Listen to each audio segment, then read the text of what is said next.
My side of the story. In June, my wife of 19 years said she no longer happy, and if nothing changed, she wanted a divorce. This was the first thing said, but really long before that we had shut down communication between us. She dove into exercising and I dove into an online game. After counseling with no progress, she asked me to leave and I did so. I actually bought the house that we had our 2 kids in before moving to a much larger house. I basically took a few heirloom items and left her everything else.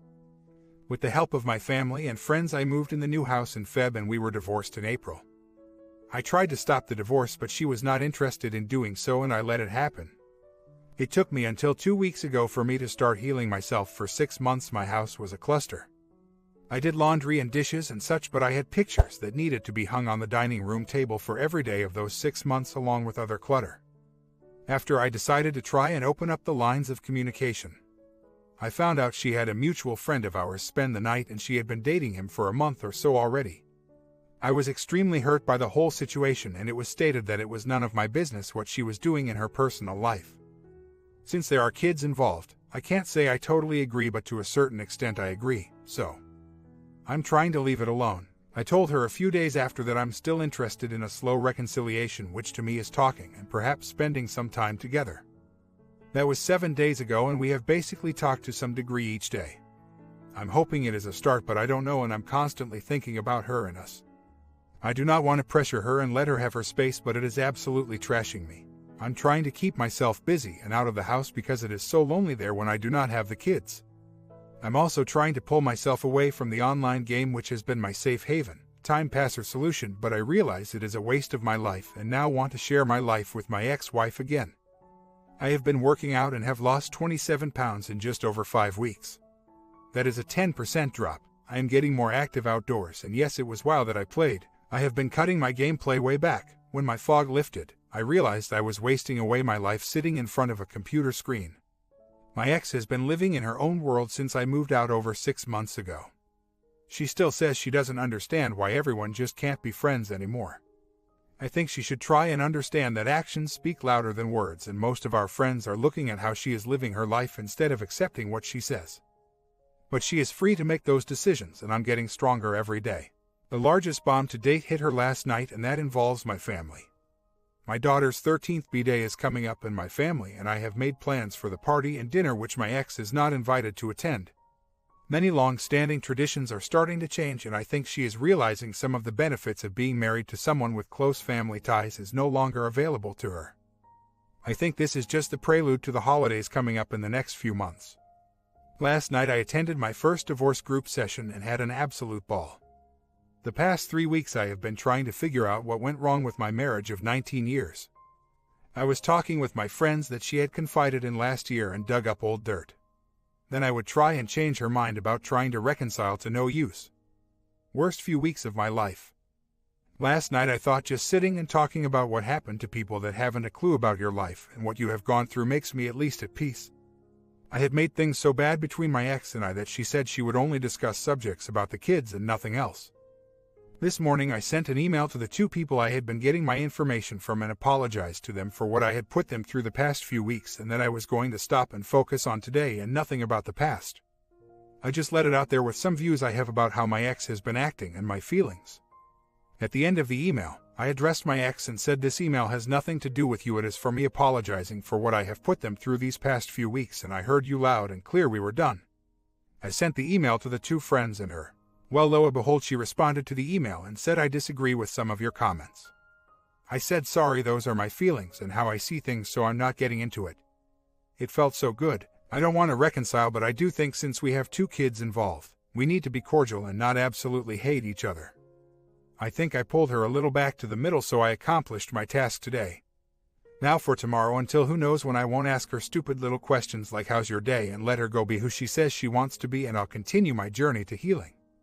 So, I have decided that the best way to make it through the day is to make sure I'm not home alone as much, so tomorrow I start my first day of volunteering at the local food bank. Hopefully that will keep my mind off of my ex and meet people at the same time. Should be very fulfilling knowing I'm helping out instead of sitting on my butt in front of the couch. I have been dating a girl since October. We talk, text daily, and see each other around 2 times a week. This is where I get off base or uneasy. I believe she wants to increase our time together, but I like things the way they are. I'm not sure how to approach the subject. She is the first girl I dated since divorced. I like what we are doing, but just feel that the odds of the first person out of the chute per se is extremely rare. Kind of worried about hurting her by saying anything, but worried if I don't then I make it worse. I'm having dinner over at her place tonight. My intention is to be as open and honest about where I'm at and how I feel about her and us. I'm positive I'll fumble at some, but at least she will be aware of my feelings and confusion, uncertainty. I think that is how I can sleep easier, knowing that she can make her decision on what is best for her. I've got no idea where it will all go, but maybe I don't need to know right now. I will let you know how the conversation goes or if I chicken out. I feel like a little teenager boy right now. I'm a grown man, dang it. My ex asked me if I could start helping to pay for daughter's school lunches this morning. She was having some expense troubles. I refused and told her I thought that was covered in the monthly support payments. I said I was not going to sign up for additional monies on a regular basis, but did not want our 2 kids to not eat because she couldn't afford to give them money. If she was short in the future, please let me know. She receives over $12 per month in support if that makes a difference in your minds. I told her no, but since it involves the kids, I want to be careful. I know I don't have control over what is said or done at her house, but I'd like to keep the impact on the kids to a minimum whenever possible. I have made it a point to not ask her how she spends her money because I think it is an allocation issue. Once the money hits her checking account, it is difficult to determine which money is spent on what. She works full-time and gets a steady amount of money every 2 weeks from there. So that is a thing I just avoid if I can. I didn't intend for this to move into a question about how she spends the support money, but just wondered if anyone thought lunch money fell outside child support. I think the majority right now would say that support does cover lunch money. Heck, if she made them, they could pack a lunch. Now where would the money go if I started paying for school lunch and they packed? I will ask, point her in the direction of supplemental support revolving around the lunches if she continues to push the issue. Basically, I'm surprised she asked in the first place. In addition to my $12 monthly child support, I pay for their medical insurance and 50% of any copay. On top of that, I pay 50% of any extra activity and private school tuition. I paid 100% last year, so I think she is starting to realize she is on the hook this year for the other 50%. Those payments are due in April. I'm not complaining about the status quo, but pretty stuck in the mud when it comes to changing. Adding more. I have never asked for proof of the activity fees, horse, uniform costs, and given the check easily and quickly. Just something about this morning and asking for lunch money really got to me, and I felt was a little over the top. I guess I've turned the corner of always trying to make it the easiest for my ex, and this is an example of that. She probably has already made many budget changes, but I think she must have missed this one, and she needs to address it some other way. Our oldest turned 16 this month and has been talking about driving. I have already told my ex that the custodial parent picks up the car insurance. She may be feeling that pressure as well. I guess my point is we both have made sacrifices through this, and not once did I ask if she could reduce the child support because was having a money issue. I took it as a given that I would pay because that is my responsibility. Not that she has had it easy, but she got to avoid all the costs of moving and establishing a safe, comfortable environment for the kids because she stayed in the house. Maybe a little credit for that would be nice, but I can live without it. I will stop going down that path. I'll continue to hold my ground about lunch money and try to hold back any new pushes from my ex. I think each situation is different and each requires some thought. This is life we are talking about, and I don't think you can have a blanket no because things do change all the time. I'm doing my best to earn that statement from my kids someday, even though I wasn't there 100% of the time. That they realize that I was still supporting them through this current situation as well as their lives. I was a little surprised that my 13-year-old had no idea that I was giving her mother money each month. Not that she needs to know. Part of me saw that as a great job done by me and my ex, that we were somehow able to let the innocence of a 13-year-old stay away from the financial impact of divorce. My worry now is that her mother's finances troubles are becoming more apparent and I won't be there. To me, the divorce's impact on the kids is the worst. I can control how I deal with the change in my life, but I can't control theirs. The best I can do is provide a good environment for them when they visit me.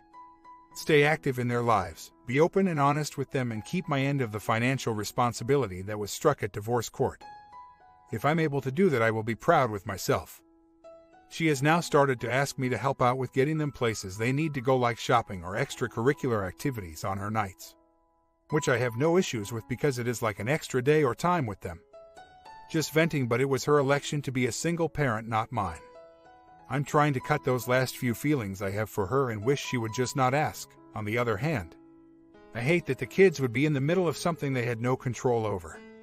I realize they already are, but I'd like to make it as manageable as possible for them. Just kind of pissed, I guess. Over the weekend we both attended a mutual friend's party with our new mates. My ex had never met my GF and sat right down next to her and started talking to her like they were old lost friends. What the hell, my GF handled it well and we talked about it afterwards, but she was a little uncomfortable to say the least. My top issue to deal with is my finances, which I really need to nail down. I still have anxiety over and have taken some baby steps but need more productivity on the issue. Other than that, I should be fine. I just can't quit thinking about how my life would seem to be better if I was still married. I can't remember the bad parts as much. I guess that is what I need help with. I need a better mantra or something. I thought maybe trying something like "If you're single and you're happy, clap your hands," kind of a spin-off of the kids' song, but it is a little catchy. It just hasn't been helping. I've also been trying to get more golfing in with the friends, spend quality time with the girls when I have them. Spend some time with my girlfriend, then I think maybe I'm spreading myself too thin and need to retract some and veg more. But when I veg more, I tend to think of all the things that I should be doing, like laundry, dishes, house maintenance, etc. Just a vicious cycle. I think maybe I need to get more of a schedule where I say Monday is kid night, Tuesday is parents, sister night, wed golf night, Thursday girlfriend night, or something like that. I do feel I'm stronger and getting better. I'm just tired of thinking. Homemaker is probably right. I'm overthinking myself.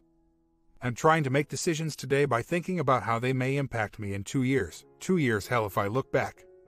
I wasn't divorced 2 years ago. I do know I'm getting stronger, and here is why. My philosophy when talking to my ex has always been to just deflect any incoming missiles from her and not fire back. Well, today I sent one across her bow. She likes to go and watch her new BF play volleyball at a bar across town, which is like 25 minutes away via interstate. This last Thursday she took my 16-year-old daughter with her and let her sit at the bar until midnight to then drive her home. To me that is poor judgment as a parent, and I called her out on it.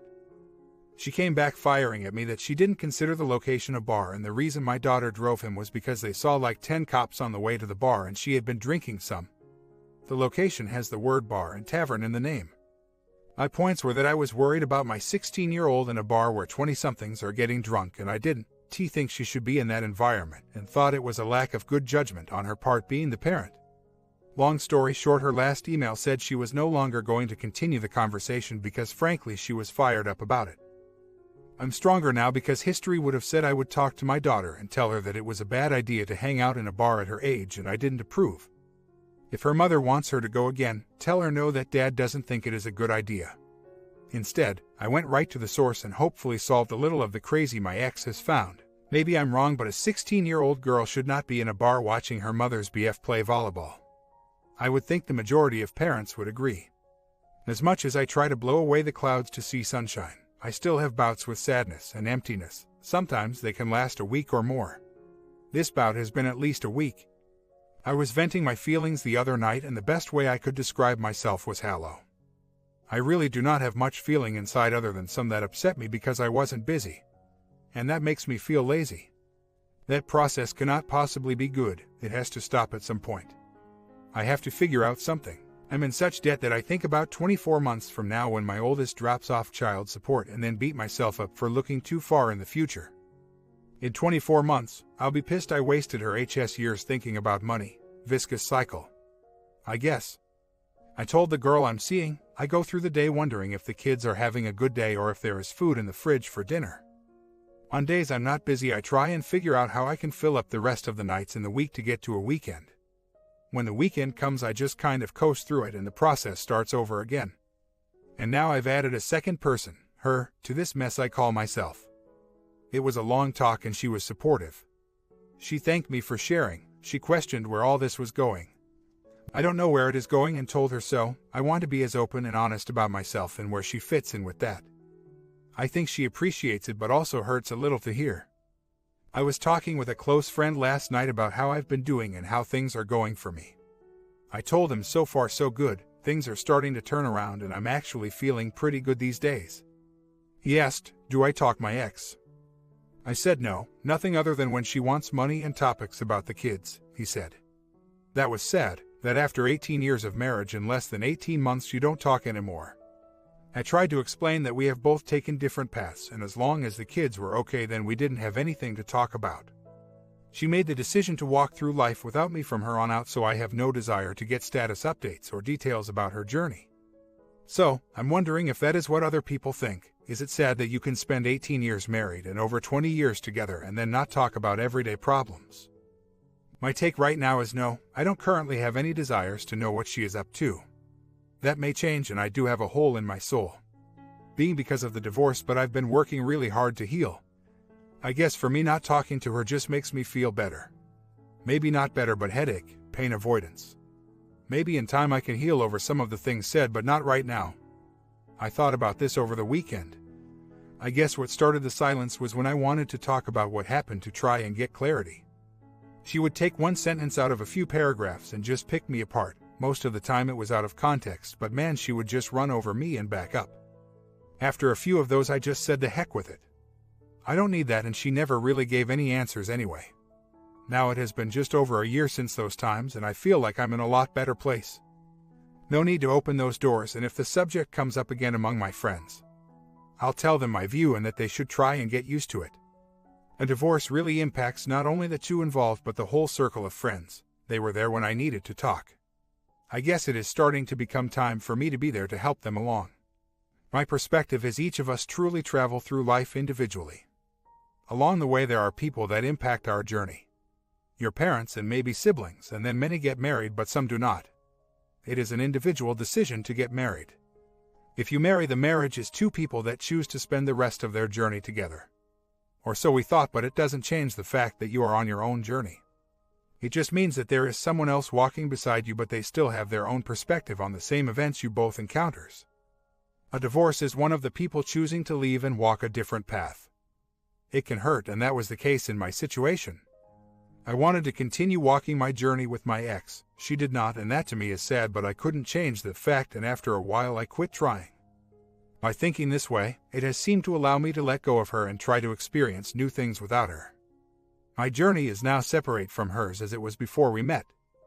We have history or a past together that we can think back on, but our forward progress is now very much different from each other. I call that my healing, and like I said, it took a lot of hours to try figure out and develop that perspective. We each have our own ways. If you can find one for yourself, you will be in a better place than now. About a year later, I'm almost 2 years divorced and have been seeing a lady for about 18 months. I know everyone progresses at different speeds. I have been very open with her about my feelings and past, which I think is important. I have had some really high highs and some really low lows. Every day is a new one, and I try to remember that instead of pondering the past. My girls have adapted well, and I actually think that my divorce from their mother has had a positive impact on them. Go figure, they get a break from crazy land. For me at least, I found that keeping busy and trying to learn new things that I always wanted to learn got me through. After a while, sitting in front of the TV and ordering pizza wasn't cutting anymore. I still haven't received any answers as to why we got divorced, but the passage of time made me realize that waiting for one was eating me up and most likely never coming. What a huge hurdle to get over that was, and some days I'm not sure I have. Not sure how to wrap up, but PC only has 10% power left, so need to figure out something quick. My girlfriend, what a polar opposite of me and my ex. I'm an honest guy, probably to a fault. So, I come from a family who enjoy having some beers or drinking scotch or wine after work or at dinner or a few hours before dinner on the weekends. That was how I grew up and continue to do that now myself. Well, the girlfriend works for a nonprofit and she runs programs teaching med prevention to high school students. What a polar opposite. I love talking to her, and boy can she talk. She connects really well with my kids, go figure.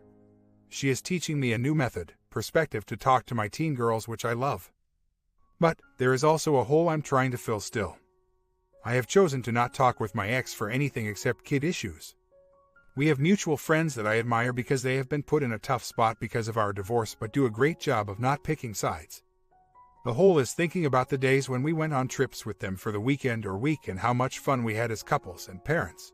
I know they enjoy my girlfriend's company and conversations, but it is a long road to create history. Also, somewhat nice to start over. A strong story to show you guys what life can be like after a divorce. Short story 2. My wife and I have been married for 20 years and been together 23 years. We met our senior year in high school. Our marriage has been enjoyable but full of tragedy. Our first couple of years were rough like normal, but we had our first child after being together 3 years. Life was great. Until one day we got a call that our 4-month-old had been injured at our sitters. Very long story itself, but we'll keep it short. He suffered a traumatic brain injury from being shaken and is now totally disabled and lives in a care facility. How we made it past what we went through is beyond me. We just knew we loved each other and had to carry on. About 6 years into our marriage, she decided she wanted to get her nursing degree. Life was crazy as she went to school full-time, but we survived and she found a good job which helped us financially. About 10 years into marriage, we decided to try for another child. She ended up suffering a miscarriage. We were both again devastated. About another year later, she gave birth to our second son. Life was looking up, but we knew something was wrong because he wasn't able to breastfeed. Turned out he was born with a cleft palate, and upon further investigation he was born with a very rare form of syndrome. We were once again devastated, not knowing what the future held. He has some mental and physical disabilities that we have to deal with, but we have been lucky since things with him aren't as bad as they could be.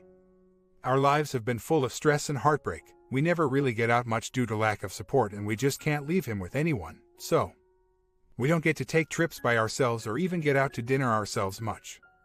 My wife has been diagnosed with depression and also has RA. She is on a lot of meds which affects her daily life. She has told me for about the past 2 years she wasn't happy. I wasn't exactly happy either, but I loved her so much I didn't want to give up on us. Our sex life has always had its good and bad, but had almost become non-existent. I finally asked her last week if she wanted out, and she said yes. I felt like someone ripped my heart right out of me. I was so hurt and yet mad. I asked her if there was anything we could do, like MC or anything, and she said no and that it was over. She isn't really even in love with me anymore. It's all I can do to function these days. Our lives are so crazy and anything but normal, and she said that is what she seeks. Normalcy. We had many plans and things we wanted to do in life, but she says that we will never get to do those things because we will always have to care for our youngest son. She feels this is best for both of us because if we share the custody, we will both get breaks and will be able to see, do and experience those things, even if it's with other people. I understand what she is saying, but I don't feel this is the right answer. I would give anything to keep her, but she says she is physically sick from the stress of our lives. She wants to be civil about all of it, as we will always have to work with each other for the sake of our young son. The thought of her being happy and doing the things we were meant to do together with someone else makes me sick. I love this woman so much, but I feel I have no choice but to let her go. She even made an appointment at an attorney so we could start our dissolution. We went on Valentine's Day of all days. We are currently trying to stay at the house until we can sell it, but it's been so hard. I am trying to be civil to her, but I am just so hurt over this. About a year later, I am currently 9 months into a relationship with, I would have to say, is a terrific girl. I am 42 with 2 special needs boys from my previous 20-year marriage. My oldest is severely disabled and stays in a 24/7 care facility. My youngest is mild and lives with me 50% of the time. She is 35 and has no kids but has 2 Dobermans and was married for 11 years. She is a really wonderful, attractive lady. We enjoy many of the same things to an extent. She is low maintenance and leads a fairly simple life. She doesn't make a lot of money, which is fine cause I am not real wealthy either, but do make a decent living. She has a great personality and loves me and takes care of me like no one I could have ever imagined. She is a quiet but pleasant girl that doesn't have to be the center of attention, which mirrors my personality. Bonding is great and never an issue. The worst thing about her is, she is a major homebody. I am not. We have actually only been on about 8 actual dates our entire relationship. It seems like every time I ask her to do something there is always an issue. She can never do anything through the week because her dogs have been penned up while she has been at work, so she has to be with them because they can't be trusted alone. I get my son every other weekend, so we only have 2 Saturday nights a month to go out, however. She has bad endometriosis, so her time falls on one of those weekends and she doesn't have the energy to go do anything. Which is fine, I understand that. Once in a great while when we do go out to dinner and a little shopping, we always have a great time. I have just never been one to sit around the house and doubt I ever will be. We don't live together and have our own houses to take care, so yes, that does take time. even though I honestly feel she would be a great wife. I am just not sure her qualities would be enough to keep me happy. I feel like her dogs get the best part of her and me and my sons will always get what's left over. Not sure whether to stick it out for a while or end it and move on. Life is too short to let life pass me by. But I don't want to make a mistake either. Any advice? My comment. She is aware of my concerns. You guys got any advice for OP number 2? Comment down below, sub and bell, and after my nap, I'll start working on tomorrow's stories.